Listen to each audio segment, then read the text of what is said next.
교차로를 이제 지나려고 신호 기다리고 있다가 횡단보도 신호가 끝나고 우회전 하려고 하는 찰나에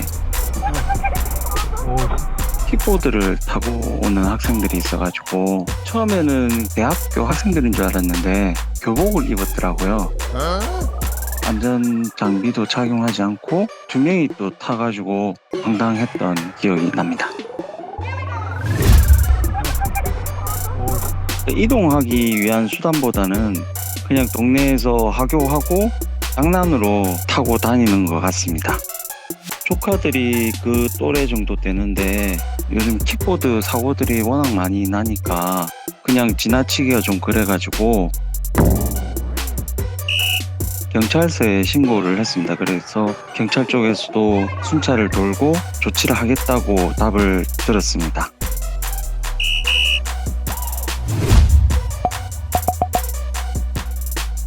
지금 현재 전동 킥보드, 특히 공유형 킥보드에 대해서 많은 문제가 발생을 하고 있는데 13세 이하로 단순히 낮춰버리면 안전적으로 매우 위험한 상황들이 많이 발생할 것 같습니다. 그래서 빨리 여러 가지 안정적인 제도가 좀 마련됐으면 좋겠습니다.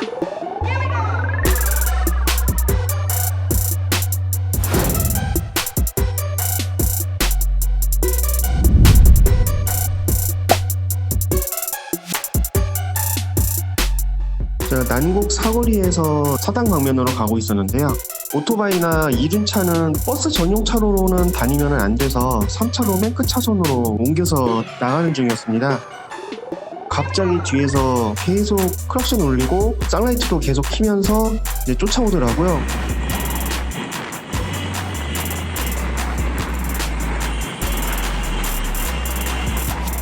계속 그러길래 제가 뭐 물건을 떨어뜨렸거나 제가 가방이 열려있거나 뭐 그런 건 줄 알았는데 그런 게 아니었고요. 그 빵빵거리는 차가 옆 차선으로 와가지고 저한테 갑자기 미쳤냐고 하더라고요. 미쳤어! 그러더라고요. 깜짝 놀라가지고 제가 잘못한 줄 알고 왜요 아저씨? 그랬더니 차도 주행하게 되어 있어요? 네. 이거 원래 붙는 거예요? 이거 차도로 다니는 거예요? 차도 맨 끝으로 다니는 거 아니에요? 차도 맨 끝으로 다니는데 이거 버스 차로로 못 가요. 아, 돼요? 안 돼요. 알아서 가세요. 지키지 말고. 네?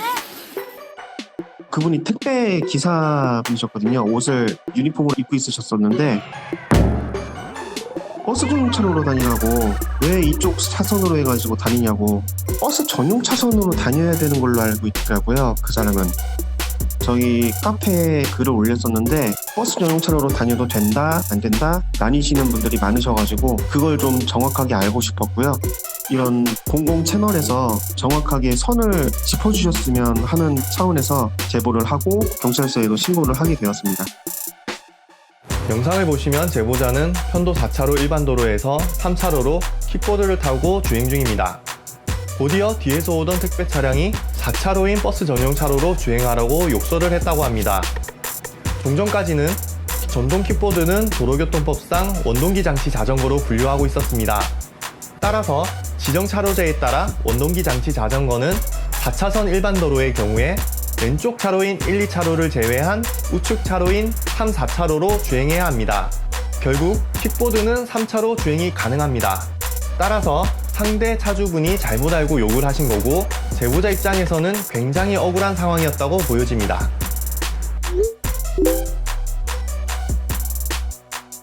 추가로 12월부터는 개정된 도로교통법이 적용되게 됩니다. 원동기 장치 자전거 중 개인형 이동장치에 대한 내용이 별도로 규정되었습니다. 전동 킥보드도 그렇고 자전거도 그렇고 도로 쪽에서 달리면 그런 위험운전 하시는 분들이 생각보다 꽤 많습니다. 전동 킥보드 타고 다니시는 분들도 안전장구를 잘 챙겨서 다녀야 될 것 같고 블랙박스 무조건 해야 된다는 거 이번에 좀 절실히 느꼈습니다.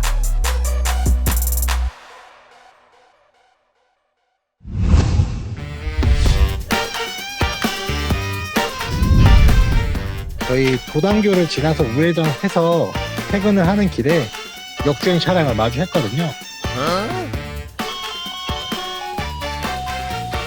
많이 황당했죠. 이게 처음에는 음주를 하셨다고 생각을 했는데 나중에 보니까 운전이 많이 미숙해서 그러신 거였더라고요.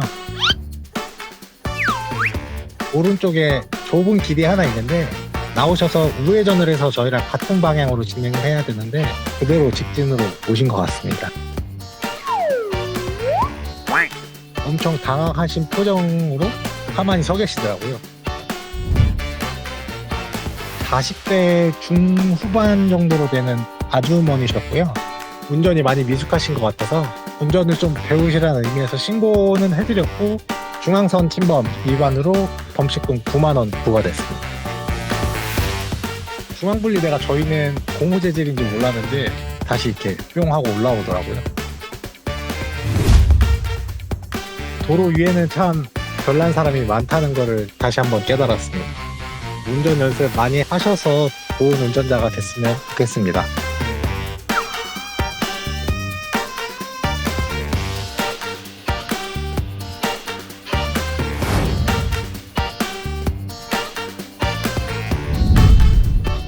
강구항 그 앞에 좌회전 신호 받아가지고 좌회전을 했는데 차가 갑자기 이렇게 나타나더라고요.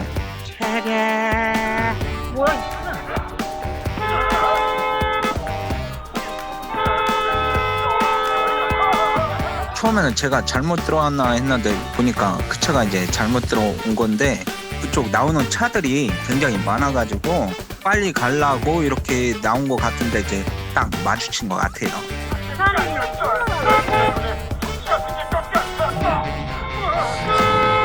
제 뒤에 오는 차들 때문에 반대편 차가 나갈 수가 없거든요.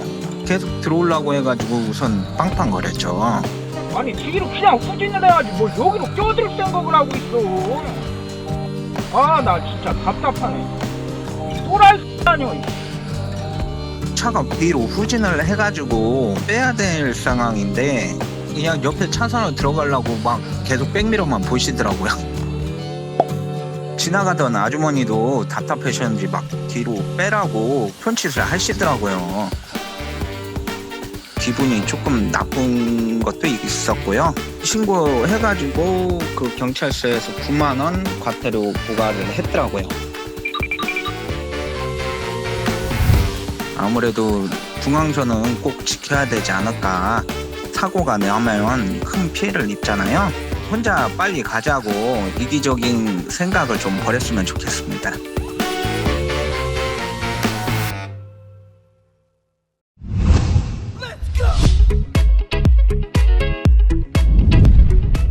좌회전 신호 받으려고 1차로에서 대기하고 있었고요. 직좌 신호가 떨어졌는데 갑자기 상대 차량이 제 앞으로 오는 거예요. 헷갈리는 거 깜짝아. 뭐야? 뭐냐고. 놀래가지고 이제 크락션을 올렸거든요. 앞차가 총 3회에 걸쳐가지고 브레이크를 밟더라고요. 저 위협하려고 이제 밟았겠죠? 제가 경적 울렸으니까. 2차로는 직진하고 좌회전이 둘 다 되고요. 그분이 거기 처음 와서 1차로로 꼭 가야 되나 생각해가지고 오신 줄 알았더니 경찰서 가서 들었을 때 같은 동네 사는 주민이더라고요. 그러니까 몰라서 글로 온 것 같진 않았어요. 옆에 아내가 타 있었는데 지금 임신 초기여가지고 너무 놀랐고요. 유튜브 같은 데서만 보다가 이제 실제로 그런 게 겪으니까 너무 화가 나가지고 경찰서 다녀왔어요. 경찰관분께서 뭐 일단 나이도 많으시고 초봉이어가지고 그냥 가볍게 끝날 것 같다고 설명을 해주셨는데 그분이 이제 조사 받아야 알겠지만은 3번이나 제동한 거는 누가 봐도 이거는 고의로 한 것 같아요. 저는 상대 운전자가 좀 경각심을 좀 가졌으면 해가지고 제보한 거예요. 처벌이 셀 수도 있지만은 약하게 나온다고 경찰관분도 이미 말씀하셨는데요. 큰 사고 나기 전에 이번 일을 계기로 좀 경각심을 가지셨으면 좋겠습니다.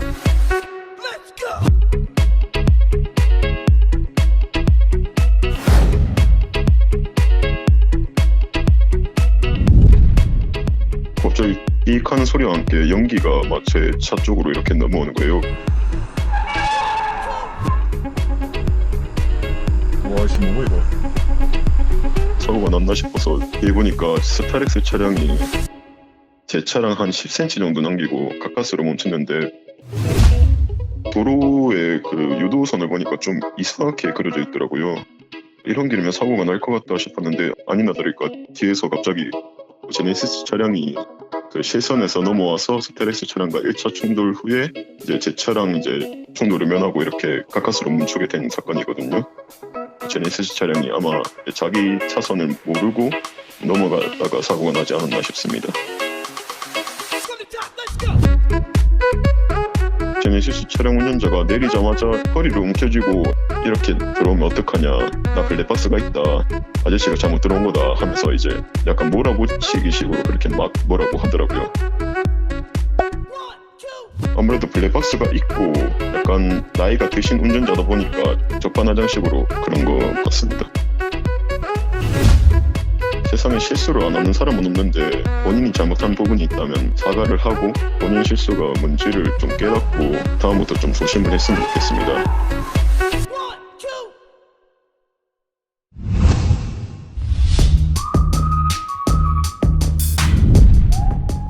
편도 3차선에서 저는 2차선이었고요. 버스는 3차선에 신호 대기 중이었는데요. 버스가 급하게 차선 변경하다가 추돌 사고가 있었어요.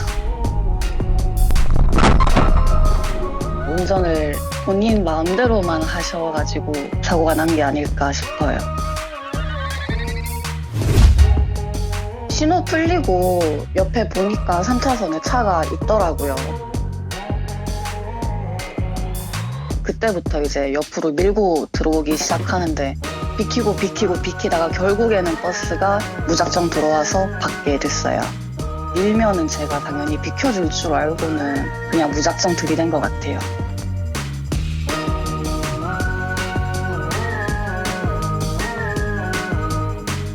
버스에 기사분이랑 그 버스 직원분이 같이 타고 계셨는데 직원분은 저를 이렇게 걱정하시고 보험사 불렀냐고 하시는데 기사님께서는 옆에서 계속 잘잘못을 따지고 있으셨어요. 처음에는 대물에 대해서는 100% 진행할 의사가 있다고 하셨는데 제가 병원을 간다고 하면은 100%는 주장 못하겠다. 저한테도 과실을 어느 정도 씌워야겠다라고 말씀하시더라고요. 뭐지? 병원 안 가는 조건 하에 수리하는 기간 동안 탔던 렌트비도 수리비도 다 처리를 해주셨어요. 버스나 택시 같은 대중교통들 보면은 운전을 참 험하게 하신다고 느껴왔었는데 본인도 위험하고 이제 승객도 위험해지니까 제발 좀 안전하게 운전을 해줬으면 좋겠어요.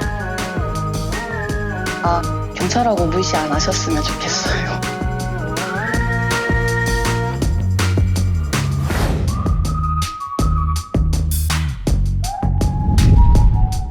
저희가 진입해서 2차로로 회전 진행하던 중에 좌측 체크방에서 오고 있던 차량이 이제 우측에 있는 진출로로 빠져나가려고 저희 차 방향을 완전 틀어가지고 차량 뒷문이랑 뒤쪽 핸더 쪽에 충격이 가해진 사건입니다.